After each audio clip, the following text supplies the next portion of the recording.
but in regards to prototype size, speed, explosiveness, hitting ability, awareness, instinct, the complete package, just the ceiling is through the roof. Unfortunate that we're not going to be able to see him. Unfortunately, we're not going to be able to see him for the 2020 season. And I think Sure. that what happened, because there was rumors and word got out about Michael Pinckney, someone who was misdiagnosed since his sophomore season here at the University of Miami. He goes to the NFL draft and he gets diagnosed with something way worse than he thought. It was just ankle or knee injuries. It turned out to be a hip that now to this day he hasn't signed with the NFL team because of that injury. Now, the official injury, I don't know if it was a fibula or not, but it ended up getting him undrafted, and he wasn't able to sign with the team, and it's August already due to this injury. He just now started to be able to work out and lift and run to the ability that Michael Pinckney should. So the University of Miami it's a high awareness with something like that, and they are taking it to the next level and trying to figure out any little thing that they can find out in advance and work on it, because you don't want to get to the end of someone's career or halfway through and then you have to cut it.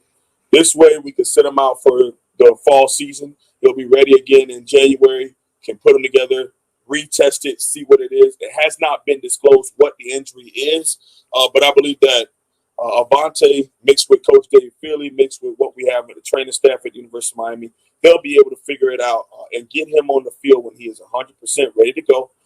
And produced for the University of Miami.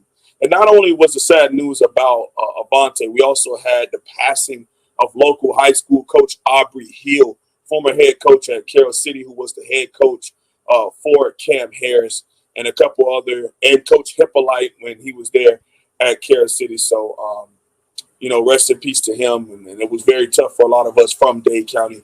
Coach Aubrey Hill is a really good man. And a lot of people in Miami were really hurt with the passing of Coach Aubrey Hill. So it was back-to-back sad news, but, you keep your head up, you keep pushing forward, and you understand that, hey, you got to take it one day at a time.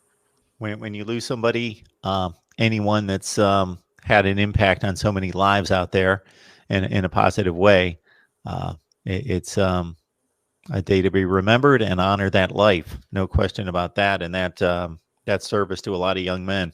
Last Sunday was the scrimmage, as we mentioned. It was. Yes, sometimes it was difficult to get. Oh, sorry, go ahead. I was just going to say, sometimes difficult to get viable information out of those scrimmages to find out really what happened, what shined. Somebody might pick off a pass and then it gets overhyped. Oh, so-and-so freshman cornerback picked off a pass. Well, he might have just been standing there and the ball was thrown to him or tipped right in his hands. He wasn't necessarily playing great play to play, those sorts of things. Or, quarterback battle. Somebody throws a pick. Oh, it's the worst thing in the world. This guy threw a pick in the red zone. So some things get overblown, and it's just difficult to get information and an accurate assessment what's going on. But what can you gather from everything that you know? Well, the statistics is one thing. I mean, it's exciting to sit and watch and read some of these statistics. We would have loved to seen a little more than 65 seconds worth of highlights. They've kind of stepped it up at the University of Miami with the highlight tapes. I mean, you used to get like 30 seconds of guys just running a couple passes and boom, that's it. And you're like, all right, and since that all you're going to give us, so they gave us a whole minute, so thank you for that. But De'Aaron King was, I'm going to say, big time, exciting, but he was 15 of 26 for 178 yards and 4 touchdowns.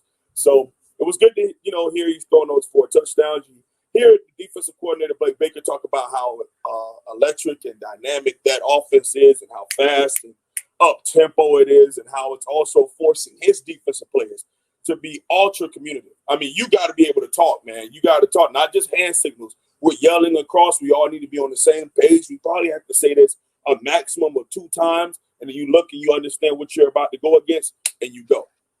Even Zach McCloud, inside linebacker Zach McCloud, talked about up-tempo offense forces you that you can't think you know what you know. You must know that you know that you know. This was a call. This is whatever code name we're using for that call. I got it. The guy next to me got it. Now I need to go as the inside linebacker for my calls for the front 4.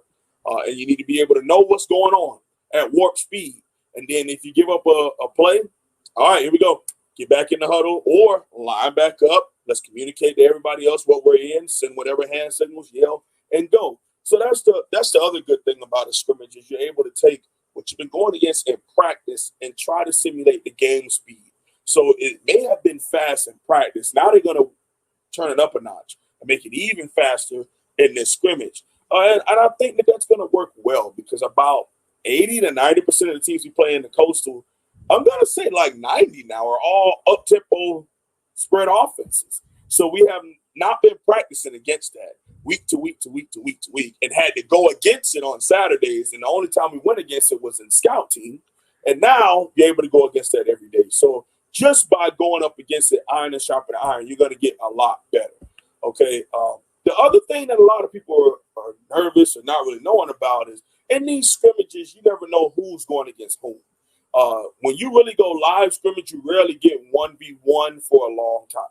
So you might get ones versus ones the opening drive, or ones versus ones to close it out, or maybe right before halftime. But you get a lot of 1 versus 2 first team versus second team offense, or second team defense, versus first team defense versus second team offense. So you don't really know who's going against who when we get these stats sent to us, or you read up on articles and things of that nature. You don't know if the scout team guys are out there, or if they went with a whole freshman wide receiving core for that drive, and that's when the interception tipped off the wide receiver's hands in the air, like you were saying. You don't know, so you got to kind of take it all and appreciate what you get. Marcus Clark got his first career interception as a Miami Hurricane. As in a scrimmage, a freshman got it. I'm super excited about. Got an interception, and I was happy. We don't know who threw it, but what we can say is we're happy for Marcus Clark being able to get the ball in his hands and catch it. DBs usually don't have a good hand, so it's good to hear that he was able to get that. Gervin Hall led the team in tackles, so a guy who started a lot last year as our strong safety, free safety back and forth. Now he led the team in tackles for the first scrimmage with 7. You also had Sam Brooks, freshman linebacker last year, now a true sophomore linebacker that me and Cam talk a lot about, had 5 tackles, but also someone that we have been waiting for, Miami Central linebacker, Waymon Steve, showing up. Him and BJ Jennings are 2 guys that have been injured a lot. And now they finally get a chance that they're healthy. They're starting to show up. You got Blake Baker talking about him at nauseam. You got Coach Manny Diaz talking about him. You got Zach McLeod talking about what they're bringing to the table and how they're pushing him to the point where he gets moved to weak side linebacker when Brad Jennings is getting first team reps. And he's the first team middle linebacker. Those are the type of things that you want to hear from these older players. Now, we wish that we would have seen it earlier, but injuries have been the reason why. So they're here proving that they're not just special teams guys. They are guys that are going to contribute to the Miami Hurricanes. Now, it's just the first scrimmage. So it's just the first scrimmage. We got another one coming up on Saturday. The number one thing, Mark, if you remember, you asked me, what's the one thing I wanted coming out of this scrimmage? The first thing that fell out of my mouth was health. No one was injured who participated in the scrimmage during the scrimmage. So we made it through healthy as far as playing the whole full speed and being healthy through the scrimmage. Now, Brevin Jordan sat out the scrimmage due to some knickknacks. Nesta Severa, John Ford, and Jalir Holly, our top 3 defensive tackles, played either low snaps or did not participate at all in this previous scrimmage. They'll all be ready for Saturday's scrimmage. So it could just be some precautionary things. And those things happen. It doesn't always get out. But Coach Manny Diaz is willing to get out in front of a couple of those things and just let some of that stuff out. Yeah, some guys sat out, just nicks and bruises, especially up in the front 7. You're going to get a lot of that. Guys had a bruised knee or, I know you want to be tough, but at the same time, if you're already kind of bruised up, you don't want a bruise to turn into an actual injury just off of a non-statistic scrimmage. You get what I'm saying? Christian Williams had 5 tackles and blitzing off the edge with 2 sacks. Corey Flagg, true freshman, had 2 sacks in the game. Chance Williams, remember we talked about Chance Williams, 4-star defensive end from Oakleaf, had 5 tackles and 2 sacks in the scrimmage. Again, we don't know who he was going against, but we're going to be happy for Chance getting his 2 sacks. Don Chaney Jr. with 11 rushes for 57 yards and a touchdown. But the reason why I waited all the way to the end to talk about this, my God, Jaylen Knight, listen to this, Mark, 10 carries, 10 for 126 yards and a TD.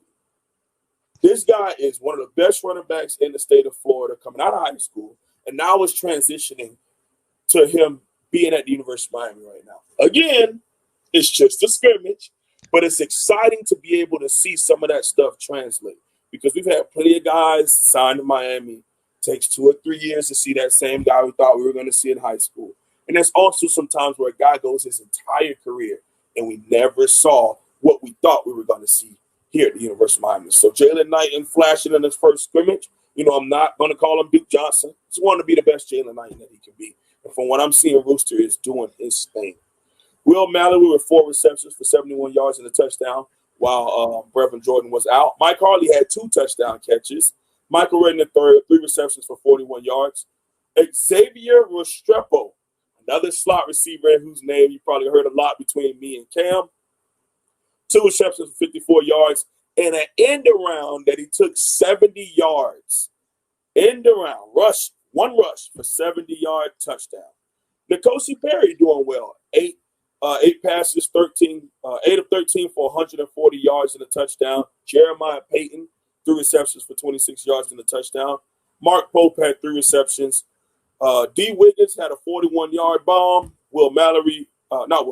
Dom Mammarelli, 2 receptions, 41 yards. And something else we're excited about, Mark. Borregales. Jose Borregales, a transfer from FIU, is making kicks. 6 of 6 for extra points and a 49-yard field goal made. He was 1 of 1 on field goals. So that means we were really good in the red zones where we didn't have to settle for field goals. But when we stalled out, he made his 1 field goal that was necessary. So that's good as far as the efficiency of us not getting on 4th down and having to kick a field goal. But when we did, he made it. Thank God.